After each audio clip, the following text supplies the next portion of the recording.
Hey everyone, and welcome back to the Three Strangers podcast. Whoops. I'm your host Ryan, And I'm Ben. And I'm Nick. Whoops. and this is the birthday celebration podcast.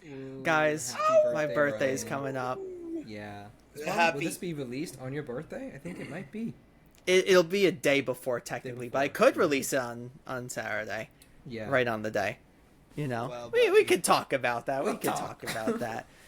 You know, and of course because it's my birthday.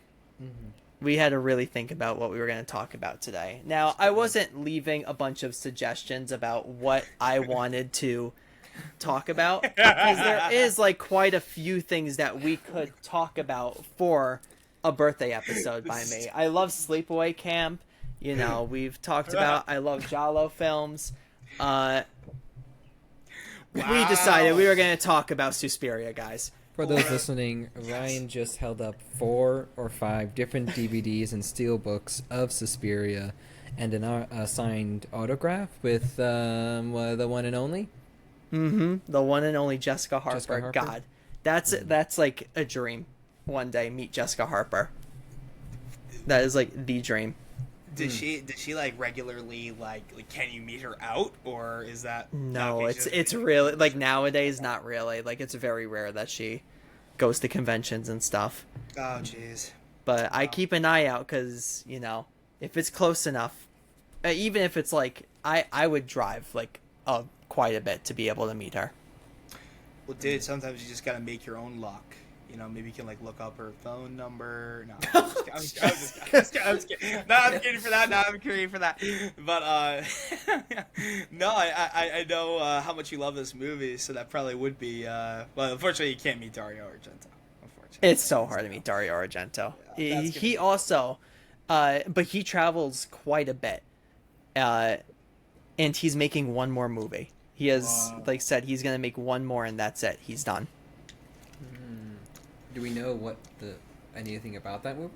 Not yet. Nothing really, because if I remember correctly, during like the writing process and like starting to get things like done, he fell or something and like broke a bone in his body, and so he had to recover from that.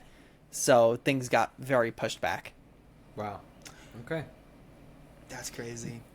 But yeah, we're here to talk about Suspiria 1977 to be exact. The OG. The OG. You guys know. I could even tell you my students know how much I love this movie. They got to watch it within the class itself that I teach, the horror movie class. No, this is very interesting to me, Ryan, because a lot of people really love the remake. Yes. And it's considered I very really like worthy. the remake too. I Yeah. really like the remake. It does enough different that it like signifies its being of, you know, being in an entity and not just being like the Psycho 1998 remake where it's just shot for shot except it's in color. It's really Yeah. bad. That was tough. Yeah. Yeah, that one's a tough something watch. from it. Yeah, no, I've heard it mentioned quite a bit in like, you know, terms of very very worthy sequels or excuse me, best remakes of all time. Mm-hmm. Yeah. That along with the 70s remake of Body Snatchers. Yeah. Yep. Yeah. That that's the fair. thing. The Thing. Thing. Wow. Not the 2011 one. The Yeah. 1982 one of, you know, the 1950 movie. Had to throw that out there just in case. Yeah, because That's right. we were very sure that's what you meant. Thank you for clarifying. Ryan. Yeah, no problem. I know you're really good at that. Sorry, 2011 The Thing lovers. Yeah. Why? But Cool.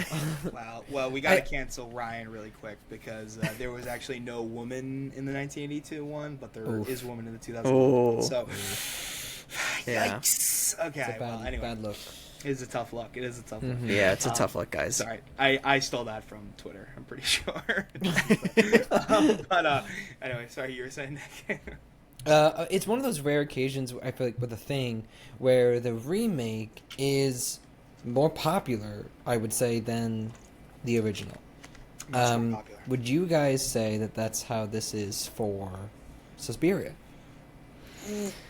Unfortunately, yes. I'm gonna say, unfortunately, I think people are attracted to modern production values, quote unquote. Sorry, the production values in, and I mean, we'll talk about it in OG Suspiria are very good, right? Yeah. I would agree. Oh my god, yes. And I think just for some people, it's like the spectacle. It also have people they know probably more readily. I know Chloe Grace Moretz. This is in of Yep. course. I was sorry. This is one of the three-parter names. I always get her confused with the Fannings. Or yes. Sometimes everything. Interesting. Yeah, maybe it's just like a little bit of blindness on my part, but yeah, I don't know. That's my take. That unfortunately, in some ways, maybe not among true horror heads, but of your casual horror appreciator, the remake is a little more cherished. Yeah, and the remake also, I mean, the remake cast is stacked. You have Tilda Swinton in it, Right. Dakota Johnson, Mia Goth, like, yeah. And of course, Jessica Harper is in the remake as well. Mm-hmm. Yeah. So it's cool. It's like a genuine appreciation and love letter to an original story, which is nice. Which I think it gives so much respect for just a remake. I don't say just a remake, but like, yeah, it gives so much respect to the IP. Mm-hmm. That it's nice. I think that I personally, that's why I like the remake better personally, but it's really not that much better. Whoa! It's just a preference. Was that a little? Okay. Jab there. Okay, interesting. I understand where you're coming from, Nick. I do want to say. But I'm wrong. Well, let's just yeah. Turn off the cameras, okay? No, I was kidding. There is. Oh man. Okay, this brings up something that maybe I think we maybe touched on before. What makes things scary in different eras. I feel like there's this word that is kind of thrown around when it comes to like horror films in general, like timeless, ageless, and everything. Mm-hmm. And I mean, every movie is going to be a product of its time, right? Like, and kind of like give little markers to like when it was made and everything. I was actually laughing about, I don't know if I've talked about this on the pod before, but I was laughing in The Thing. They have like, The Thing is supposed to take place in 1982. It's supposed to be like contemporaneous, and they have a machine that basically is like ChatGPT in that movie. Oh yeah. It's like, what happens if the thing escapes like to the mainland? It's like, yeah, everybody dies. Like it's like kind of thing. And so there are certain sensibilities in the 70s Suspiria that I think really appeal to people that are fans of giallo in general. Yeah. But that maybe the remake touches upon more modern horror things. I find it to be more horrific. Maybe the remake. I don't know if we want to open that can of worms though. So, I mean, what I will say is that while we're talking about the 1977 one for this podcast, our very next podcast will be about the 2018 Suspiria. Cool. So we'll save our full thoughts about the 2018 remake for kind of that one. But I think there's so much to love with the original, and even for like new horror fans or younger horror fans, like I said, I showed my class this. We do the letterbox system in our class, nice. So they have to like rank it with the stars and everything. Did not get under 4 stars by any of the people in the class, and in the end, 2 of them put it as their most enjoyable watch, and then one of them put it as their favorite movie. Nice. That they watched. Is this like a situation where like now you got to take like the favorite movie kid and like I don't know like he's like your like chosen apprentice you have to like raise him up raise him or her up like the chosen apprentice that I have. Oh, you do. Their favorite movie's The Thing. So. Oh, okay. Already in the works. Yeah. Okay. Yeah. Well educated. Cool. Yes, but let's talk about Suspiria. Let's get into the depths of this movie. So, like I said, it came out in 1977. It's directed by Dario Argento, who is often known as the master of horror, master of Italian horror, to be more exact. The movie was written by Dario Argento, but also his wife at the time, Daria Nicolodi. A lot of people don't know that. A lot of people think that's just Dario Argento that wrote it, but really it's Daria that came up with almost the entire story. Who is also a character. She... Oh, wait, no. She's not. Sorry, I take that back. I think she maybe makes a cameo. So she was originally supposed to be the character of Susie Bannion. Oh, okay. But if I remember correctly, something happened to her, and then it ended up being Jessica Harper, and that was because of her performance in Brian De Palma's Phantom of the Paradise, which, if you haven't seen that, awesome movie. The music's amazing, awesome movie. But the main story itself is kind of based on this essay called Suspiria de Profundis by Thomas de Quincey. And more specifically, and this was written, in 1845, so this is an old essay.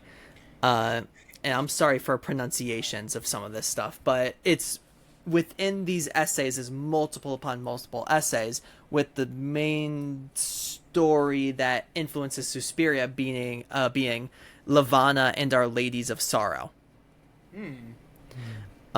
So for those of you who don't know, Lavana is the ancient Roman goddess of childbirth, and De Quincey imagines that there are kind of like companions to Lavana, being the three mothers, which gets talked about, but to be specific, Mater Lacrimorum, Mater Suspiriorum, which is Suspiria, and Mater Tenebram.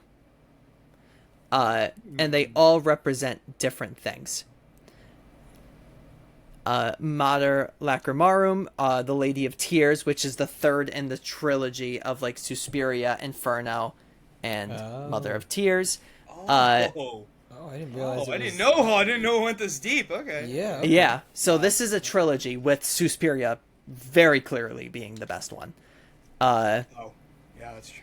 That's true. It did, yeah, it did. Ugh. So I guess we'll start with Mater Suspiriorum, which is the Lady of Sighs. This character is meant to represent a private and suppressed kind of suffering within Thomas de Quincey's story. She haunts the soul with sorrow that cannot be fully articulated, being a sigh. Like an actual So, sigh. S-I-G-H. well- Yeah, a sigh, S-I-G-H, yeah. Okay. That's okay. Go on. Yeah, so it's interesting to think about, because it's kind of based on these, and they do their own thing kind of with them. Then you have Mater Tenebrarum, which is supposed to be the scariest of the trio. She kind of represents madness and like existential like hopelessness, which kind of fits Inferno. This one fits Inferno pretty well, which is this mother's in that one. And then of course the Mother of Tears, Mater Lacrimarum, which is meant to embody mourning and sorrow. And then the title of the third movie. Yes. Okay. And it's supposed to be like a depiction of like basically a grieving mother. Okay. So how does this kind of connect to Suspiria, the film? Well, So, the main character, I guess, is Susie Bannion, right? She travels to Germany to go to a dance school. Within the dance school, weird things are happening. Students are being killed. Some are going missing. There's all this mystery around it. And we'll get into spoilers here. Watch this movie if you've never watched it. It is if you are a horror fan, this is a absolute must watch. Yeah. Must watch. I feel like I kind of want to watch it knowing that it was like kind of meant to be a part of this like, trilogy kind of thing. And thank you for explaining that to the audience, Ryan. Nick and I already knew that like going in. Oh yeah. So Yeah. Yeah. So Yep, wait. sorry, We're experts. most. I'm actually thinking of for a series of unfortunate events for some reason, but probably my favorite horror movie.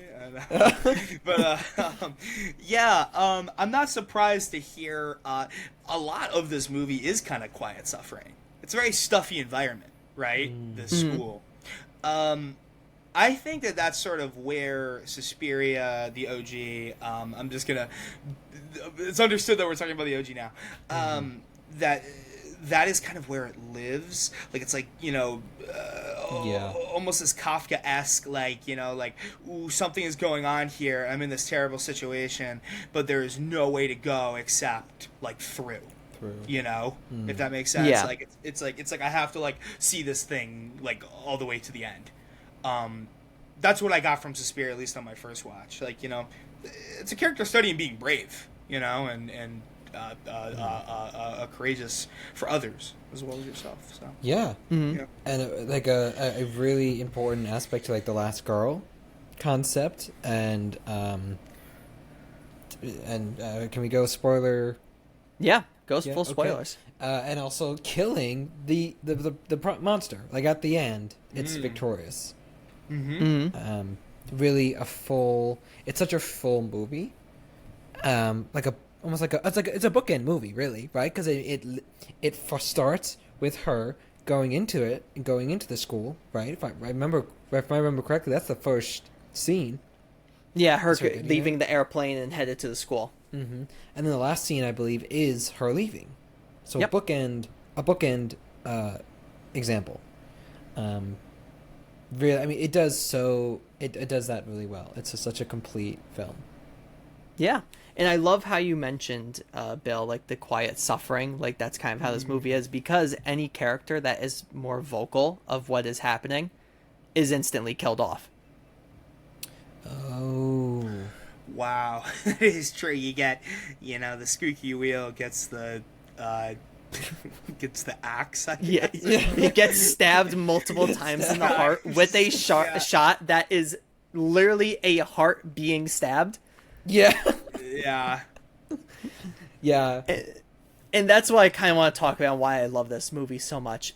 First, the cinematography in this movie is unbelievable. I always say I think that this is the best shot film that I've ever watched. I think it is gorgeous, all the different colors, and it was, if I remember correctly, this is the last film in Italy that was shot using Technicolor. Interesting. Wow. And yet it's so vibrant. Yeah. It does it so well for it to be the last of a generation of visual arts, visual design. And you could see other films trying to mimic it and trying to get those colors, and it just it doesn't work, or it looks good but not as good as 1977. Looking at you, La La Land. Whoa. I'm not gonna lie, that's really crazy, because I would say that something that always sticks out of my head to Suspiria is the color. Color choices. So that's really weird. I didn't know that they were working with. I think they definitely played it up, right? They didn't know it, maybe, how much they were giving. Oh man, that's very interesting. Because wow, okay, yeah, it has such a distinct visual color and balance to it that I would have thought that they would have, been using Technicolor for the purposes of what Technicolor can do. Instead, that's what they were just. That's very meta for me. Sorry, I'll stop talking about it, but that's really cool. I really like that. Yeah. Yeah. So now some more things about the movie, right? We were talking about remakes and stuff like that. There was supposed to be a remake before the 2018 film. that was supposed to be directed by David Gordon Green, of whom directed the Halloween remake / soft reboots. Oh. This announcement happened first off through MTV. Oh, jeez. Insane. Wow. Insane. And Natalie Portman was supposed to be the lead. Wait a second. Whoa. Wait a second. The same Natalie Portman that would Yep. come from Black Swan. Go on to dance. Yeah. Now this announcement happened in 2008. Black Swan came out 2010. Oh, did Black Swan evolve from a remake? So that's now where yes and no. Okay. Think of it more so like a character, like an actress preparing for a role, and then something coming along that could also fit within that general theme, and then crossing over to that. It was a completely different project. Mm-hmm. Yeah, it's not like I'm assuming that Black Swan was, pretty much written out, by the time Natalie Portman. I'm gonna assume that maybe I feel like all lead actors and actresses get to put their spins on like projects and everything. But yeah, no, that is interesting. That is interesting to think about. She's like, oh yeah, I'll get ready for a Suspiria remake, and then it's like development hell, and then he's like, okay, well I'll do this dance movie, like this dark dance movie, and ooh, God, ooh, I don't like the way the Black Swan makes me feel. That's a horrific movie. That's like a not feel good type movie. Ooh. No. So anyways, we go a little bit further, right? So it was supposed to be produced, this remake, by Marco Morabito and, I'm going to butcher the name, but Luca Guadagnino. Who directs in the 2018 remake in the future. Then, in 2012, it's announced that Isabel Fuhrman is going to be cast as the lead. For those of you who don't know who that is Orphan. She is Esther in the Orphan movies. Whoa. Wow, okay. A lot of connection here to the rest of horror. Weird. What are you getting at here, Ryan? It is crazy. Like, right? There's a lot of turnover with everything. Then in 2013, it is stopped. There is nothing that is going to happen due to quote unquote legal issues. Whoa. And then in 2014, David Gordon Green kind of says that it was too expensive to make because of the found footage boom that was happening.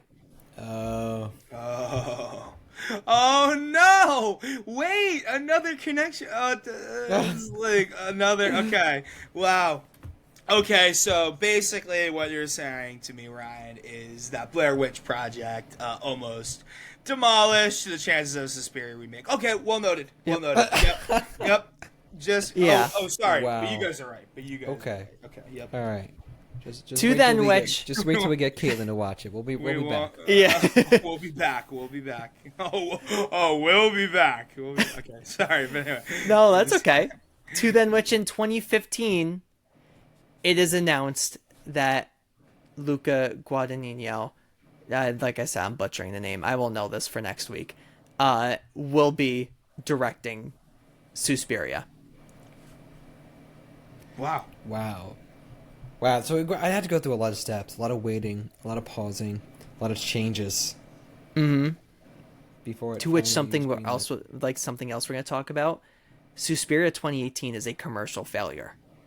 What? That is shocking. Budget 20 million, box office 7.9. Whoa. That's not even that expensive for that cast. That's crazy. Whoa. Okay. I did not know this. Yeah. So, some fun little things about the remake and about like this movie's kind of history within horror itself. I am shocked to discover that there was such a. I did not know there was such a long process. I find that often happens though. You kind of look into like the history of like what makes a thing, and like it almost didn't get made, and then it comes back off the shelf and like does a thing. But like I'm not surprised. I would be a little intimidated to remake Suspiria, frankly. Oh yeah. Yeah. I mean, also like David Gordon Green directing it. Like now that we know what he ended up directing, which is the Halloween reboot, soft reboot, and subsequent sequels to that, I'm glad he didn't direct the the remake. Yeah, I know. He probably wouldn't have done as much respect for the original. Which again, we were going back to this, like when you remake something that's already so revered, you have to respect it. Yeah, we'll and I talk more think about that in having 2018, but- Luca Guadagnino, an Italian director, there is that love and respect for it that you could see in the movie itself, and I think that's part of the reason why Jessica Harper came back to, just play a random role in the movie, but still be a part of the project. Yeah. Right. Yeah, just to be there. Ryan, I got a question for you. What is your favorite part of Suspiria? Like, not it doesn't have to be seen, but what's your favorite aspect of the film? I had two things instantly. One, cinematography. I love all of like the different colors and like everything like that, and how like the shots are framed, and there's just like iconic images to the movie that like just repeat in my head, like the first kill of Pat Hingle and her friend. Just the hanging body with like the blood dripping, and I love the like it's almost sort of like dreamlike everything, and you could really hear that within the music itself. It has like this sort of dreamy type element to it, with like the chimes and everything, the da da da da da da da, not as harsh and more in your face where like a Profondo Rosso was for him, or even later on where a film like Phenomena would be. And the second thing being the music. It just stands out to me. Very in your face in certain parts of the movie. Yes. I think of the build up to Pat's death, when she's in the room and like we're outside the apartment complex and we're zooming in, and it's those really loud like moans and like drums banging and everything like that. Yes. Yep. Yeah, I love it. Yeah. Yeah, definitely. It doesn't. It doesn't hold back to make it more creepy. It adds so much to it, and I forget if it's the original or it's the '80s one, or not the original, the 2018 one. But there is like I think that it even says there are whispers of witch, right? I think. Yep, in the original one, it tells you what the movie is Right away. You know, within it's the like, music. Yeah. Yeah. Yeah. Which is if you don't great. catch it, you don't know. But if you Yeah. catch it, you're like, ooh, like what was that? What did they just say? Witch? Yeah. A really nice, like, full experience. Like, everything should be paid attention to. Mm-hmm. Yeah. And something we'll like talk about in terms of like the remake to the original. The weakest part of the original movie is the story. It's not very fleshed out. It's very, she's at a dance school. There's weird stuff happening at the dance school, and there's like a little like twist and things like that within it. But like the story in the remake is so vast. There's so much happening, and like knowledge and different things within the time period happening. This is interesting to me. Okay, I kind of like to hone in on this a little bit. What do you think is the weakest part of the story? I think it's an issue that a lot of Dario Argento movies have, which is the dialogue itself. Yes. There's not a lot of it. Yeah. And that's the thing, when you're watching a Dario Argento movie, you gotta go into it like knowing that that's going to be the case, and that's kind of the case with giallos in general, and they're kind of written to be cheesy and like kind of not the best written. Right. like, I mean, for example, it's Madame Blanc. It should be Madame Blanc. That would be how you pronounce that name, but they pronounce it Madame Blanc. Yep. Yeah. Weird. You know, like very weird upsetting. thing, weird pronunciations. We have that, and like, you know, other Dario Argento movies. You have a lot of like voiceover. The original lines. Dario Argento liked to cast like the best actor or actress. It didn't matter what language they really spoke, because he was like, we could dub it at the dub it in post. Yeah. And Yeah. you know, that's, you got to be ready for that, and not, you know, I think when people are warned about it, it makes it a little bit easier watching. If you don't know going into it, you're like, what is happening right now? Yeah. Yeah. It seems it's a little off-putting about it, Yeah. and that, I think that's what kind of draws me out sometimes of the original. I think I agree with you. Yeah, it is the writing here that takes me out of it a little bit. And I think, like, perhaps there's an argument to be made that the cinematography plus the music is what is drawing you in. And without it, without them being a substantial part of the film, it wouldn't be as good. It wouldn't be as revered. Mm-hmm. The thing is, I feel like you could also say that with any movie as well, too. Oh, yeah. Like, it shows how important they are. Yeah. Yeah. Well, I would argue at some points in like Suspiria, it's almost like the location as a character. It's like, like how is this place like making her feel? How is like sort of like, like she responding like to like, like the place? How is it responding back to her? There's a lot of shadow in this movie as well, and sort of like, like areas of light versus areas of darkness that's played with a lot. But I would say obviously the dialogue sucks. I remember the first time watching it with you, Ryan, I was like, this is your favorite movie? Like, like a thing. And then like you sort of start to realize like, like, oh, it's sort of like, the surreal like kind of nature of it. Like where does like reality begin and end? Mm-hmm. That's kind of where I land on it, almost Lynchian in a way. Yes. But going a little farther than that, I think it is interesting that there's this kind of mystery though. Right? Yeah. Mm-hmm. Like, that is probably like I would argue that like the story in general, like it's like the story is that there's a mystery. Like, the story is honestly like, oh, like I'm in this terrible place. How do I, make the best of these circumstances? And then people start dying. So Yeah. All very cool deaths. I mean, like Yes. very, very creative deaths. Artful deaths. Mm-hmm. I want to... Sorry. Go. No, I was say that I want to mention that first one, which for those of you who like could see and are watching on YouTube, this like image on the back of here. Actually, hold on, wait. I think this one might be better to use. Yeah, this is one of the first deaths in the movie, right? And it does like this very cool shot of seeing the hanging body of one character that we see, Pat Hingle.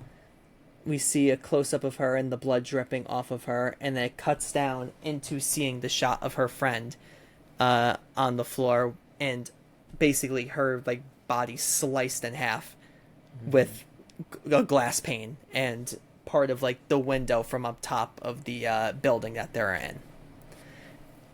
Every death in this, even I would say the blind pianist Daniel, his death very artful with his dog just taking out his neck, just absolutely destroying it. That dog rips that neck apart.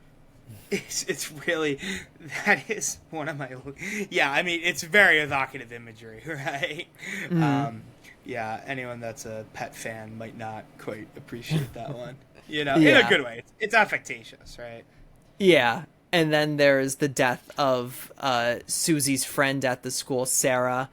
And this is part of this surreal nature of this film, because why is there a room that is just filled with barbed wire? Yeah. dude, that upset me at the time. I was Yeah, like, I like, just what? fall into the barbed wire. Oh, whoops! Oh, like, What? you know, they don't even need barbed wire. It's not even like, you know, why do they need that shit?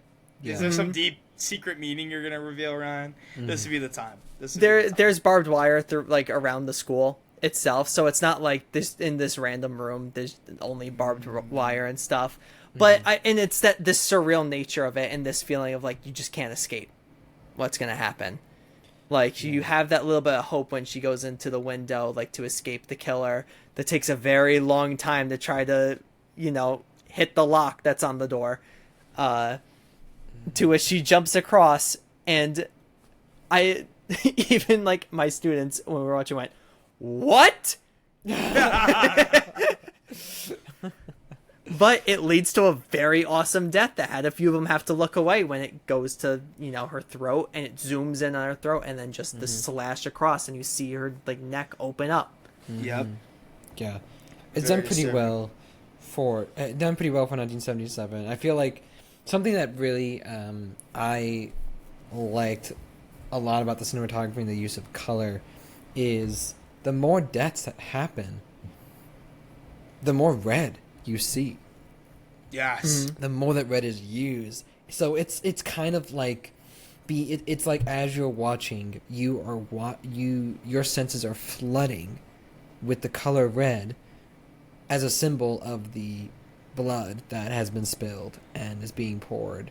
And I think it ties so well in with the kind of a third point to that, like a trifecta of it, is how like important blood is in the premise of like witch and Wicca things. Now I don't know a lot about them, but obviously this movie is about a coven or cult. I don't know. Coven. A coven. So that on top of a community, a sport, in some perspectives, a school that is so elite and so private and such a group thing, just like a coven would be, a group, it really works so well transposed. Oh, I guess like the occult and coven stuff really works so well at being held transparent over a dance academy. And I think that the setup of this whole movie is super well done. Yeah. Yeah. And on top of this, the movie is very funny. I think there are so many funny moments within the movie, and some of it intentional, some of it not fully intentional. I was gonna say, yeah.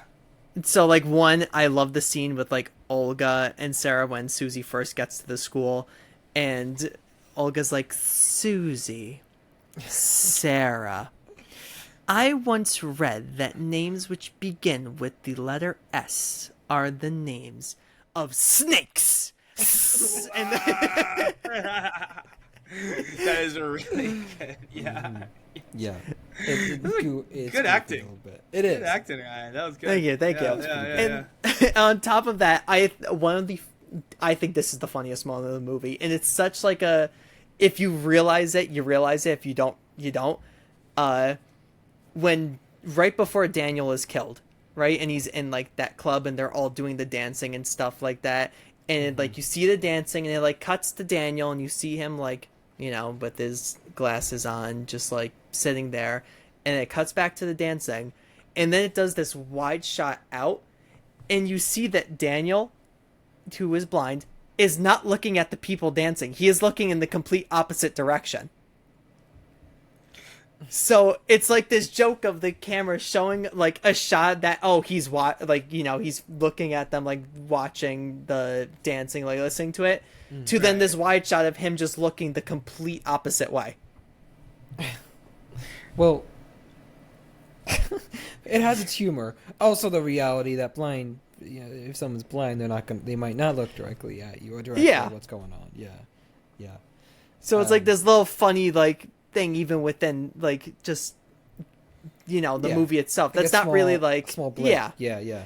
A whereas shot. like a movie would like linger on that nowadays and like make a whole thing of it. Whereas it's just like a kind of quick, if you noticed it, you noticed it. Yeah. Yeah. It's interesting. It's not it.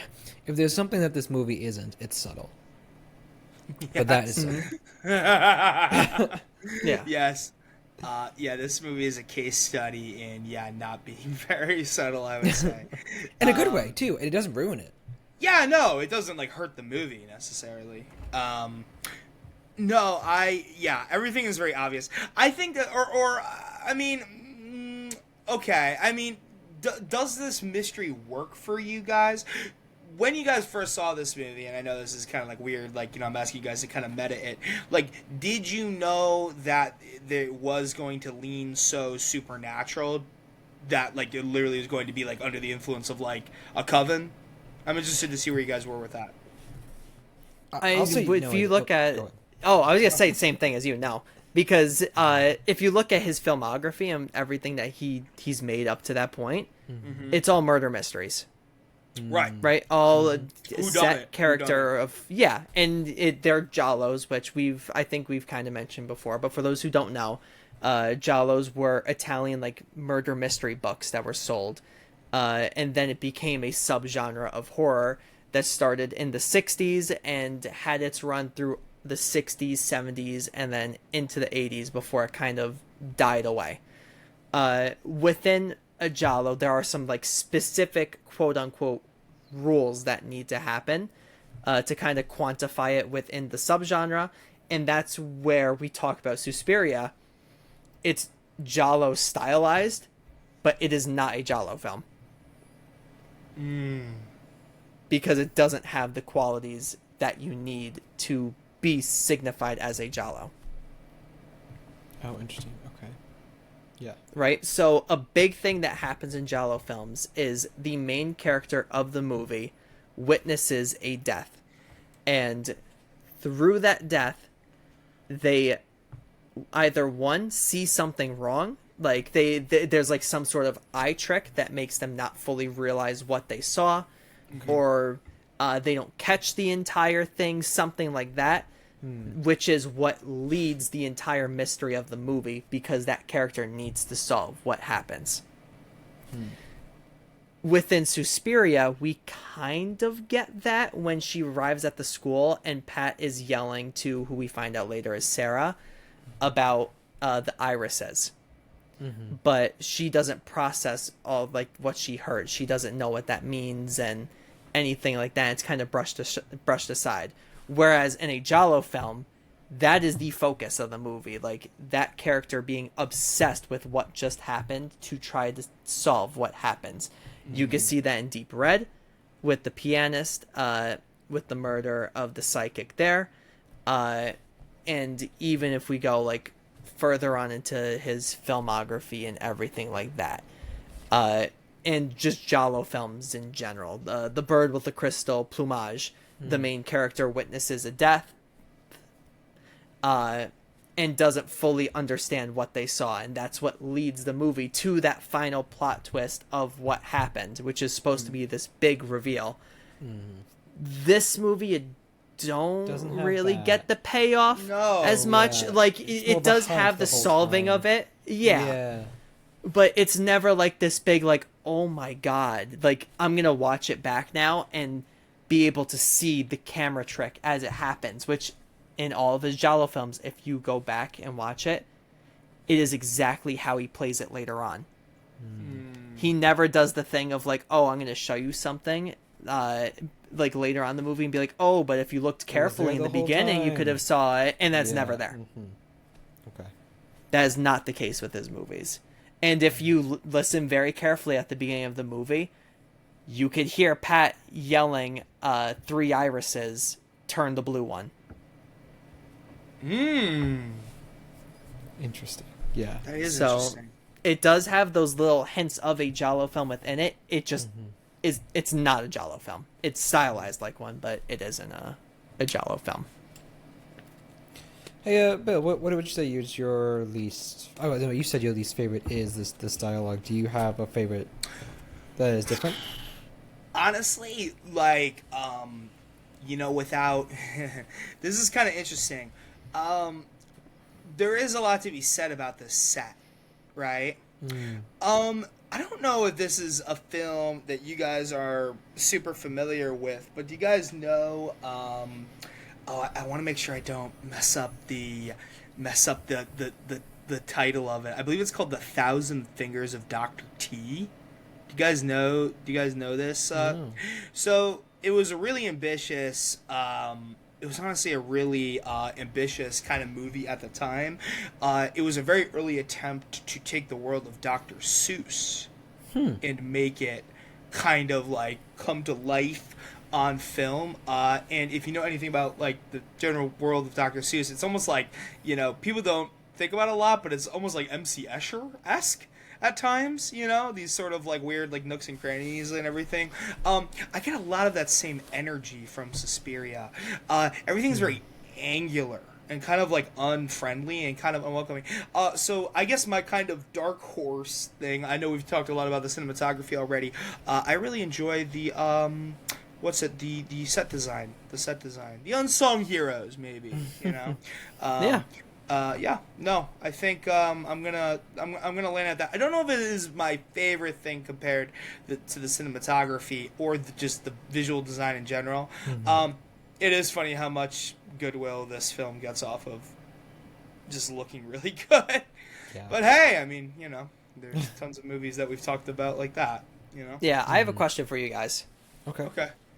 All right, I'm gonna ask you a few movies, right? And I want you to tell me if you think Suspiria is better than the movie that I say. Okay. Okay, this sounds really... Okay. You sure we've seen these?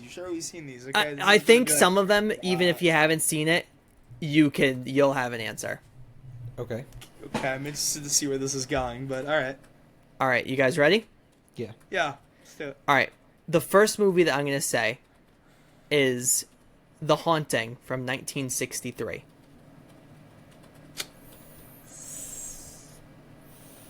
Ooh. I don't know. Well, Haunting is a little iconic just because it's an old paranormal movie, right? It's probably one of the trendsetters of movies. Sorry, the trendsetters of paranormal movies in general. No. Do you like movies, Nick? The trendsetter of like paranormal movies, you know, from a black and white fashion. I don't know. I think Suspiria would be better. I'm also gonna say Suspiria is better. There's a concept that I heard of recently in reference to a movie that is very famous, The Godfather, that sometimes you can look back on movies and sort of like, you know, kind of knowing appreciation, like sort of like thank you for what you did, but you're not the greatest movie. But looking back at like super films, like things like The Godfather and stuff like that, you're kind of like, this is like still as important, like now, you know what it is, like, you know, like in terms of like prestige, like filmmaking and everything. The Haunting, so I'm gonna put The Haunting in the like, thank you for what you did for the genre. Yeah. Like, you know, I'm not gonna like, you know, like, you know, like, all right, like, woo, like I'm not gonna pop on The Haunting very often. I'll be real, you know. Okay. Okay. I agree with you guys. My next movie is Reanimator. I'm a Reanimator bitch, dude. I don't know what you want me to say. I but love Reanimator. Remember, it's a very my different question. movie. Is it a better made movie? Which one's a better made movie? The better movie. I mean, Reanimator. Oh, I mean, dialogue is vaguely better. Some bad dialogue choices, though. At times. I would still say Suspiria. Whoa. I think because Suspiria captures... I think it still captures something that is very real. And Reanimator does too. Because Reanimator does like cling on to the what if like your loved ones could live forever piece of it. But But I do think, like, if I'm thinking about gore, I think both of them are equal in the visual effects. And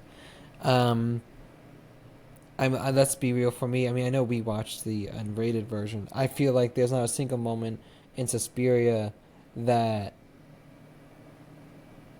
makes me cringe, whereas I feel like the unrated version, specifically about Reanimator, made me immediately come out of the movie. Leave the reality of the movie. Whereas I still believe that, despite Suspiria being a cult film, I believe it, despite me not having firm beliefs on the occult world. Yeah. What do you think, Bell? If you had to Stead. Sorry, I thought to launch into my bit where I'm like, oh, well done, Nick. Unfortunately, you've fallen right into it now. So interesting. Can I say something? Can I say something a little controversial? No. Oh, okay, cool. Okay. All right, so the next movie. Back to you, Ryan. So can I maybe acknowledge there's more artistic measures taken in Suspiria, but that I like Reanimator as a movie more? Is that okay? Can I say that? Yeah. I don't know if... Yeah. So the meaning of this like exercise that I'm doing, and I still have a few more, is like based purely on like how they are made. Right? So it isn't like a preference of like which one you like more. Like not like this is meant to be a more like analytical, I guess, perspective. Okay, interesting. Okay, that's an interesting thing. How they're made. I feel like you're getting onto some point that I'm like not quite. Okay. I mean, how they're made. I mean, how they are made, or like if you were to like, so how there's the difference between like what is your favorite movie and what you think is the best movie. Yeah. Right. Yep. That's what I'm more so going towards. I mean, do I think okay, what is the better movie? Like, who would I sooner recommend a movie to that's a fan of horror? Reanimator, I think. Really? Yes, I actually do think Reanimator before Suspiria. It's like horror sensibilities. Yeah. Sorry, they're really different films, guys. Right? Can we agree on that? Can we agree on that? Oh yeah, 100%. Yeah. Okay, can we agree on that? That's why I think I'm struggling a little bit. I'm also struggling with my personal, feelings about like, enjoying Reanimator. Yeah, and we've all talked about too. We all enjoyed Reanimator. Right. Like that's a great movie. It's like weird. It's like Suspiria is more like artful, I would say, but Reanimator is more like it like works more as like a cohesive story. I don't know. Okay. Reanimator. Moving on. Okay. No, that's fine. Next, Gremlins. Oh. Dude, I don't really. Oh. I don't know. Go ahead. No, go ahead, please. I think Gremlins is more fun. Can I? Wow, that was so polite. I'm gonna come out of something. I'm like whatever on Gremlins. Yeah, I feel like our parents' generation really loved Gremlins For some reason. Yeah. Sorry, I'm the same thing as like a hater for. I don't know. There's like other things like I like. People really latched onto from that era that I'm not like super into. Gremlins is like a fine film. I don't think it succeeds Suspiria though in craftsmanship. I would agree. Is this like the same people worked on like all these movies or something? No. This is okay. All right, next, The Human Centipede 2. What Okay. was this? Yeah, no, this is all some bait. This is some deep bait. Okay, which is better? Which is better? Which one is better? Suspiria. Yeah, compared I'd say to Suspiria, easy. Yeah, easy. Okay, now Uh-oh. Here we go. The Blair Witch Project. Oh my fuck. They're so different. They're so Blair Witch. different. They're so different. Okay, how is the movie made? I mean, even like separating personal feelings from it. Sorry, I think I've gone on record before. The Blair Witch Project is incredibly innovative. I just don't love it as a movie. It's just like there's things about Suspiria that I don't love as a movie, but I love Suspiria. Do I think it's better made? I mean, also like Blair Witch was made on like a shoestring. Like, I don't know. It's true. Like they could never. Blair Witch could never be Suspiria. Right. They filmed it in the middle of the woods because that's, like, yeah, and there's no so color there. Like right. It's all tricks of like I don't know. Yeah, that's hard. That's almost like an impossible question to answer for me. Those two. Mm-hmm. Well, you did unfortunately say Blair Witch, Nick. So. I feel like I'm obligated due to what I've said in the past, but they are just completely different movies, like completely different art forms, right? I mean, you've got found footage versus. I mean, they're both mystery, but I think this mystery is more resolved. They're both supernatural. I'm gonna go and say. I mean, it's pretty obvious which one I'm gonna pick, but I'm gonna say. So I'm gonna possess that same question. Maybe this is what's kind of helping me guide through this. Like, what's a movie I would sooner recommend? If you're like super interested in found footage, like I would recommend like the Blair Witch. If you're interested in like, filmmaking as like a concept. Ooh, that's tough because Blair Witch did a lot with nothing. But I don't love it. I don't know. Now I kind of want to say Blair Witch. I don't know.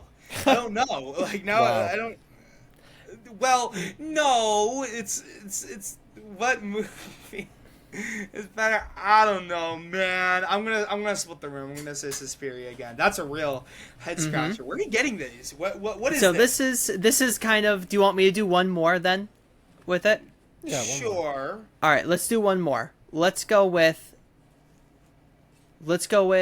I'm trying to do one that you guys have both seen. Okay. At least I hope you guys have both seen this. Let's go with the original Carrie from 1976. See, this is a comparable film, I think. Yeah. This is very comparable to Carrie. Same cinematography. I mean, I think Suspiria's got color a little bit better, but still the use of cinematography is so good. And Last Girl and centered around a girl, kind of feminist. Yeah. That's hard. I would say I think I'd say Carrie, just for the writing, just for like the dialogue. Now, dude, I'm actually gonna. Okay, this is interesting because this is by far in terms of like subject matter and era and probably budget, probably pretty similar. These are pretty comparable. Like, if you gave like the same people the thing. However, something that was always kind of interesting to me about the original Carrie, is that it's a Brian De Palma film, right? Right. Yeah, it's Brian De Palma. Okay, yeah. it is. Sorry, 1976. Sorry, end of workday / early evening, Brian De Palma. There is a certain air around the original Carrie that's hard to shake for me for some reason. And sorry, I this might deserve its own kind of thing, that while it is like a feminist movie, it is weirdly uninterested in being. It's a feminist story for sure. In some ways, it's interested in not being a feminist piece, though. You guys following what I'm saying with this? You're saying Suspiria? No, I'm saying Carrie. I would say because it's kind of an anti-hero that we're following. Oh, it's almost more interesting because okay, I think what I'm kind of getting at here is that like Carrie is desperately trying to like fit into this framework of like high school life. Sorry, I think I'm gonna. I think I really would just want to talk a lot about Carrie. Okay, I'm gonna put a pin in this, and I think it could be a good discussion later. I'm gonna turn the wheel, and I'm gonna go ahead and say Suspiria for this. matchup. Okay. It's So- really tough. This razor thin, razor Yeah. wire. Anyway, sorry. That was a good one. Okay, So- thank you. The reason that I want to bring this up is, firstly, I want to say, did you guys notice how with the last two movies, there was more of a discussion?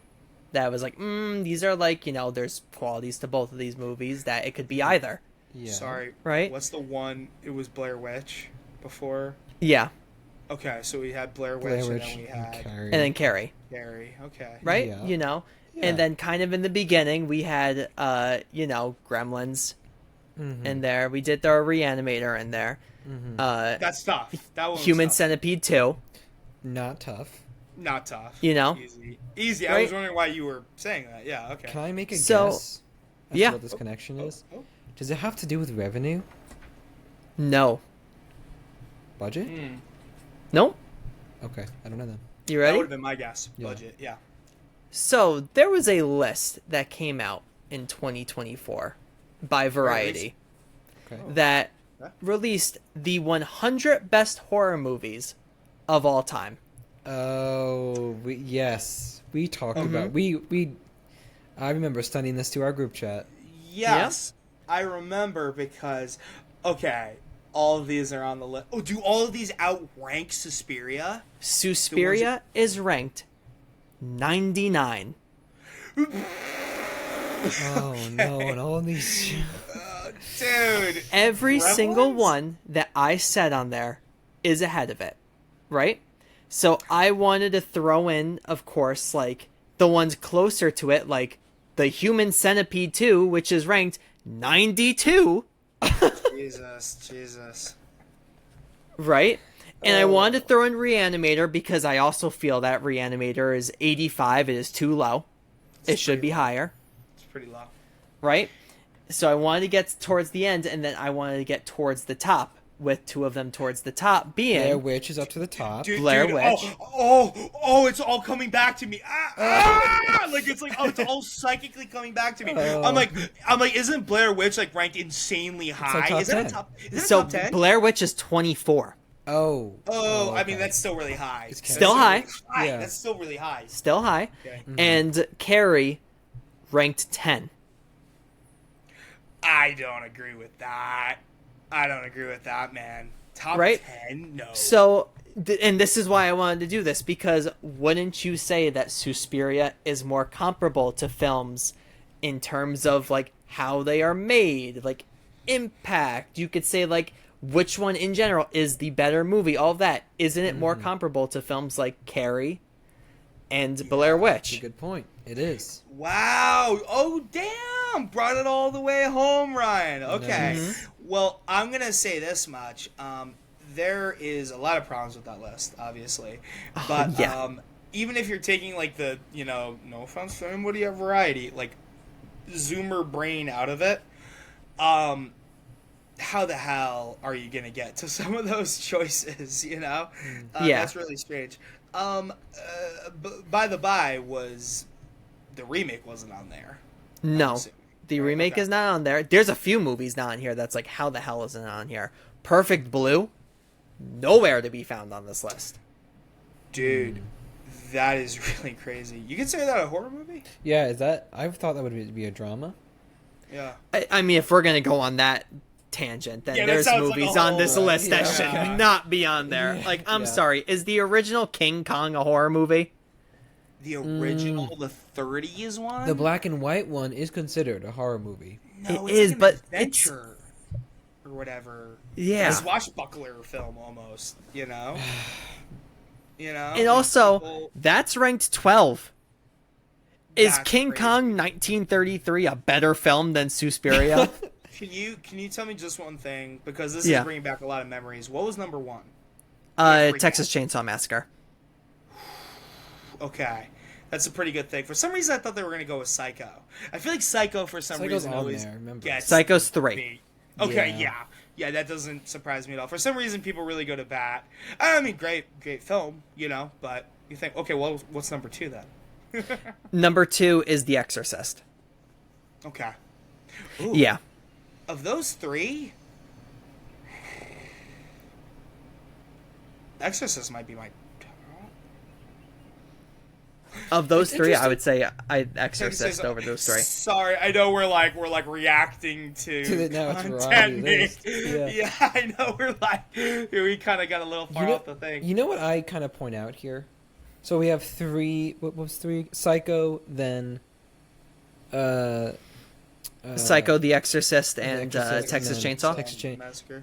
You have 2 movies that I feel like a lot of this list, I feel like maybe the justification for Human Centipede is the impact that it had on the genre. I feel like that list weighted impact heavily. I forget if they mentioned that. I forget if they explain their scale. But you have those 2 movies that are, Psycho, so impactful on slasher film. Right. Undeniable. Then you have The Exorcist. So impactful on the paranormal, paranormal and possession subgenre. But Texas Chainsaw Massacre isn't impactful. It perfecting maybe the subgenre of slasher, but would you say it was impactful when you have like an artful movie like Suspiria in '99 that really showed that look, horror movies can be beautiful, and you have number 1 Texas Chainsaw Massacre, which is just a well acted, well designed movie. I think that's an insane take for Texas Chainsaw Massacre. That you got it. Honestly, you should look up everything about Texas Chainsaw Massacre because it is probably top 5 one of the most important horror films. You gratefully disagree with what I just said. Oh yeah, it is. Yeah, if you really read about Texas Chainsaw Massacre and everything about the movie and what it's about and I've seen it. There's a lot of history around this movie. And I guess I don't know the history. Is it based on true story? Kind of. Right, inspired by. It's more so it's one of those films where it's the time period and what was happening in that specific part of the world. Kind of what we talk about with Sinners, the time period, what is happening in the Mississippi Delta. Right? Okay. Yeah. I know. Yeah. Shit, maybe that should be a movie. That movie. Maybe that should be an episode. So I know we're getting pretty far off the mark here. Are we safe to waffle, Ryan? Is this a waffle? Oh yeah, we're safe to waffle. Okay. I already had the point with Suspiria that is way too low on this list. That that's why I wanted to get across with that. We kind of did. Okay, if we're in waffle zone, a movie I was thinking about yesterday that I think really evokes a time and place and makes it very effective because of this is, I would argue, it's like a horror adjacent movie. It's more like a survival film. Have you guys ever seen Deliverance? 70s film no. Deliverance? I feel like that's a thriller more than a horror. I mean, it becomes a struggle for survival. I don't know. I consider it to be horrific. If you're being hunted by people, Mm-hmm. I consider that to be a thing. But honestly, not only is it it's a really kind of early 70s male cast. It has this kind of crazy thing that I think about a lot, where it's a little disrespectful towards, but by all accounts not terribly inaccurate, view of Appalachia in the 60s and 70s, and just exactly in some places specifically how backwater things were and how disconnected from society things were. By the way, I can tell you that in upstate New York in the 70s from people in my family, that they tell me that basically in the 60s and 70s, where I was in upstate New York, there was like mountain men, right? There was like people that were truly like living off the grid because that's all they've ever known. I think that's a very interesting concept to come into contact with people whose life modes are totally different, and you're kind of trespassing and invading, and they're just ousting you, I don't know. That's something interesting. I think that's. And sorry to say, I think that ties a lot into Texas Chainsaw. Yeah, the trespassing. Okay. The trespassing and running into people that would rather not, maybe present normal at first. I'm really surprised you guys haven't heard of. Well, you guys have heard of it. I've heard of it. Just not. Isn't that like John Voight is in it and Burt Reynolds? Yep, it's a Burt Reynolds. It has some very. Iconic scenes. I don't know if you guys know the song Dueling Banjos. Yes. That is from that movie. It was literally like made for the movie. Okay. There is also, and I don't know if we're gonna gear up to do an episode on Deliverance. I don't know, Ryan. Do you think that's ever gonna be a thing? I'll say this now. Okay, well now I kind of don't want to say this. No, say it. Okay, I'll say it. There is a unbelievably controversial, keep in mind this movie was made in 1972, unbelievably controversial scene in the movie where more or less it's not John Voight's character, it's somebody that John Voight is traveling with. I believe it's either Ned Beatty or Ronnie Cox, essentially get separated from each other for a time. The story is that it's like four men going on a kayaking trip down a river, right? And then bad things start happening where like two gets, like the group separates into two groups of two. And then eventually they even get like more separated than that. But this occurs when either Ned Beatty or Ronnie Cox's character is separated from his partner, who I believe is Burt Reynolds. And he essentially gets captured by the mountain men and gets sodomized. And that was crazy controversial for 1972. That was like, whoa, like, in the thing. And the thing that was really that is shocking to me, that I think about a lot, is that I originally saw it on television. Jeez. Where sodomy was not shown. And sorry, to be fair, it is still 1972, where it's just like, oh, you understand what's happening, but it's not like you're like, watching it actually happen, if that makes sense. But I was really confused because basically they take him, from my view, they take him into a cabin, the shot fades to black, we go to other characters, and then the shot comes up again, and it's him running very worriedly out of the house with his pants down. Oh, jeez. And so, like, I was like, what happened? Like, I'm like, what happened to him? Oh, and I was like 12 or 13, and like, I was like, what the hell? And my dad was like, oh, like, I'll explain it when the movie's I'll tell you when you're over, son. I'll tell you. I was like 12 or 13. I feel like, I don't know, maybe we were just ready to have those kind of conversations. But, I think about that a lot in terms of films being daring. Actually, I feel like there's a real thesis, but Deliverance and Texas Chainsaw Massacre. Texas Chainsaw Massacre did some crazy firsts on film, Yeah. That's one, like, you could, like, you listen to other podcasts that'll, like, tell, like, the entire history, and I'll take up the whole episode. Yeah. All right. Looks like I got some reading to do. Look. I want to say. I'm not saying Texas Chainsaw is a bad movie, and I think it deserves to be on the list. I don't know if I'd call it the greatest horror movie ever made. Nick, you are so canceled. I would also not call it the greatest horror movie ever made. Top 10 though. Yeah. For sure. Yeah. Yes. Yeah. I would have put The Exorcist at 1. I mean, is that fair for me to say? Yeah. I would have put The Exorcist at 1. Between all three of them, or on, like, would you say the entire list? Between all Well, three, but for also the sure. entire But I guess the entire list. kind of. Easy to say all three, I think, in that list. I mean, Yeah. I would put Texas... maybe I would put Texas above Psycho, I think. Well, But what I don't know. Can you really quickly name off the top 10 from 10 to 1? 10 to 1, yeah.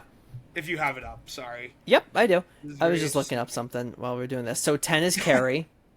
Okay. 9 is Salo, or the 120 Days of Sodom. Yeah. I'm sorry, what? Yeah. What? Yeah. Number I'm 8. really confused that about is that. bonkers. That Yeah. is bonkers. Okay. Number 8 continue. is 1931 Frankenstein. Okay. Okay. I don't know. continue. I can't tell you what Continue. Frankenstein that is, but Frankenstein's good. That's the original. Universal. Oh, it is. Okay. Okay. Yeah. I just wanted to be specific with the dates because, like, at least with Frankenstein, there's so many that, like, Yeah. I gotta respectfully disagree with that. But Yeah. anyway, okay. Continue. Number 7, like this one, based as hell, but like insane. Audition, 1999. Dude, I've not What? seen that. I've heard of it. Oh, I've heard of it. Audition is insane. I'm Okay. blown away by this. I'm blown away by this. Whoa. Horror romance? Oh yeah, This that is in. based- Oh yeah, don't like spoil it for yourself. Okay. Okay, I'm not gonna look It at is- it. I'm not gonna look at it. The first hour of this movie is literally a romance. Wow. Oh, and then it goes crazy. Yes.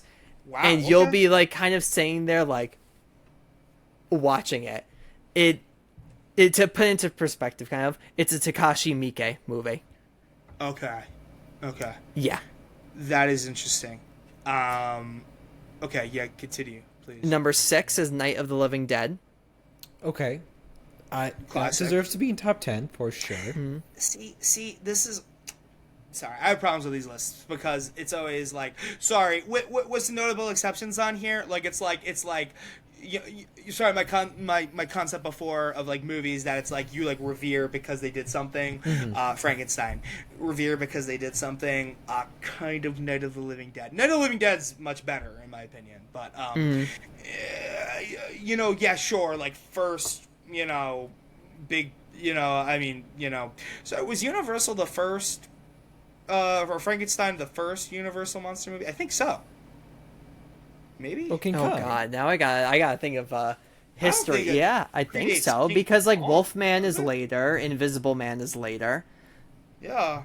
Dracula. Dracula's later. Is Yeah. later.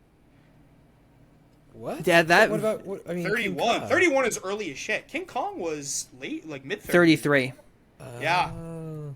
Yeah, that's an early ass. That could be the first Universal monster movie. Okay, no, it's what's it called? So the first one that they list is The Hunchback of Notre Dame. Oh, get the fuck out of here. Sorry, But respectfully. That's it's Truly- weird to call that a horror movie now, but in Sure. retrospect. Yeah. but like the first and like Dr. Jekyll and Mr. Hyde in 1913. Tough to say. 1913. No, get out of here. Yeah, then I you don't have like know. Phantom of the Opera in I was 1925. gonna guess Phantom of the Opera, but again, like, are you calling the Phantom I mean, actually, the horror movie makes them out to be a monster more so than a. Yeah, the story. original 1925 one is a horror movie. Yeah. But then it's Dracula. I thought it could be Dracula. Oh shit! In 1930. Or... 1931. This is Todd Browning. So this is right before Freaks. Ooh, okay, understood. Wow. Okay. God dang. I don't know a lot about the really early history of horror. Sorry, I'm becoming aware of how much we're spiraling off. But I don't know if you want to. So Suspiria. No. Yeah. So how is Suspiria influenced by 1916 Dr. Jekyll and Hyde? Yeah. Well, you see, back then they had to, I don't know. Let me bring back Suspiria for a second. That I'm realizing, like, this movie this list. I mean, talked a lot about like impact. I think, and that's what we're kind of talking around too. I almost feel like Suspiria's inspiration has been underutilized. Does that make sense? Like, I wish horror movies would play around with color more. Now, I think we're seeing it in the very modern era. Sinners did a great job with it. Yeah, Pearl does Pearl. an amazing job with his colors. Yes. Yes. There's another one. What's the blue? Was it red, blue, and green? Or is that Suspiria? Is there green in Suspiria? Is there something? Yep, there's very there's prominent green. greens. in Okay, so Suspiria. anyway, I wish it was utilized more, and I'm telling you that I'm saying that as someone who's colorblind. I don't know if you guys knew that about me, but it's something. Movies that just like. Oh. Yeah. What? Sorry. Continue. I am colorblind, like literally. Wow. Oh yeah. Dude didn't. Wait.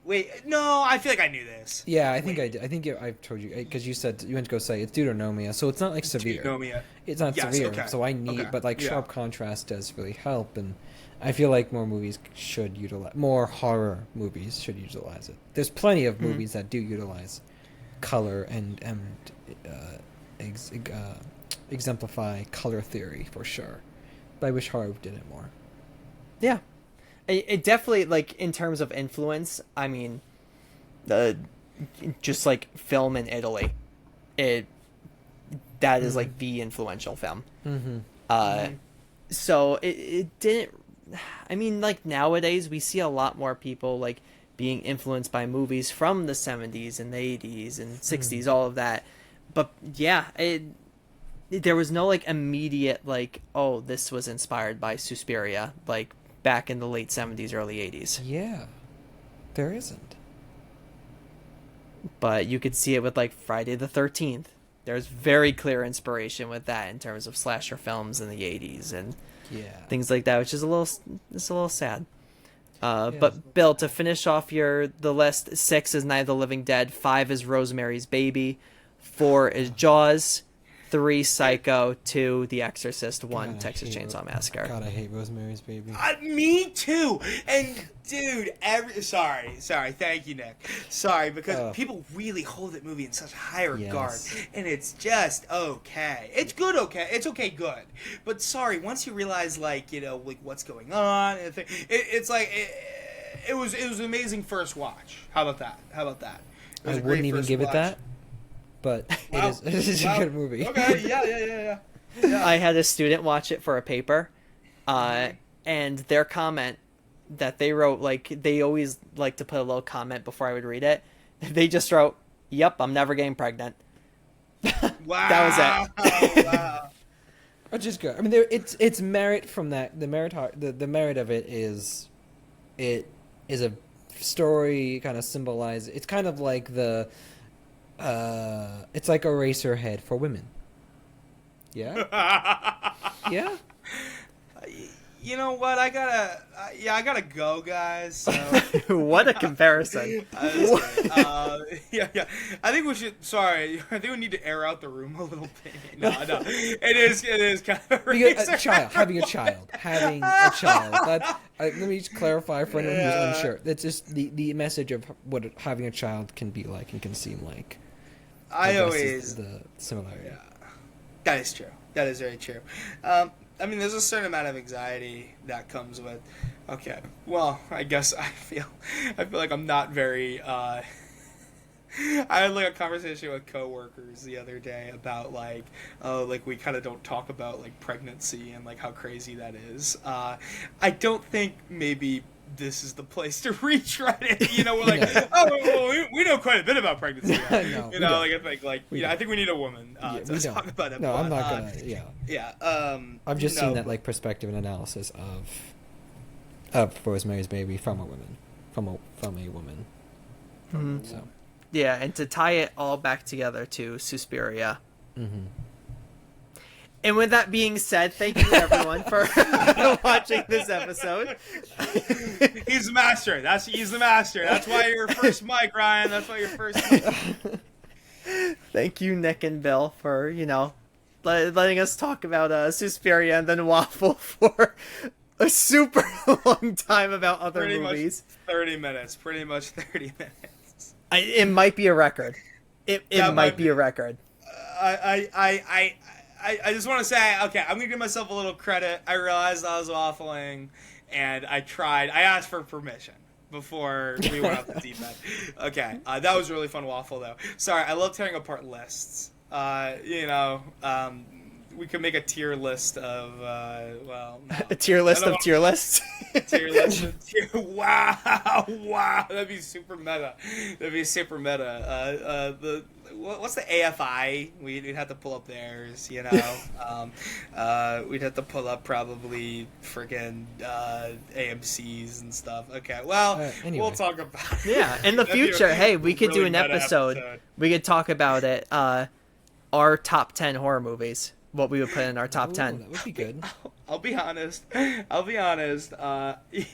feel like the amount of effort that we put to make a R ranking of like other people's film list, we should just make like a top 100. I feel like honestly, we could do a fun thing if we don't want to do top 10. Ooh, you know what? I kind of like Mount Rushmores. You guys know Mount Rushmores? Yeah. And sort of puts you in a position where it's like, well, what are some of your favorites, but what do you think was really influential? Kind of narrows it in, right? Yeah. Mm-hmm. Anyway, yeah. We could talk about that, doing that in the future. Next time we're going to talk about 2018 Suspiria. And then after that, we are planning on doing an episode dedicated to our friend Dan, all on Studio Ghibli. So be on the lookout for that. Excited. Watch as many Studio Ghiblis if you've never seen any from that studio. I mean, what are you doing? Yeah, very accessible on Max, formerly known as HBO Max. Yeah. Although now becoming HBO Max again. Good. Did you hear about this? HBO Indecisive. Yeah. Yes. HBO minimum. Oh, HBO minimum. HBO minimum effort. It's so real. I always called it HBO. What the fuck is wrong with people? I don't know. Whatever. I want to do a quick shout out, Ryan. Just a quick sidebar to we've got some new listeners that have been listening to us the last few weeks. I want to shout out to y'all. Thanks for being here. Welcome. Feel free to let us know, email us, comment on our videos. Let us know what your thoughts are. We would love to have them. Love to hear them. Yes. Please include your home address. Please include Social security number. Number. We won't accept any inquiries that aren't your personal identification information. So. Exactly. And the classic, I hope this email finds you before I do. Especially if you disagree with me on any of my opinions. Something that Nick and Ryan never understood is that all my opinions are correct, right? I'll hear you guys. I hear them out, but it's sort of I just fucking with you guys. I enjoy discourse, and I almost did call Blair Witch a better movie. Almost. I almost did. Did Suspiria. That's a weird comparison. I know it was to make a point. That is. Yeah, you well done with that. Well done. Thank you. I try my best over here.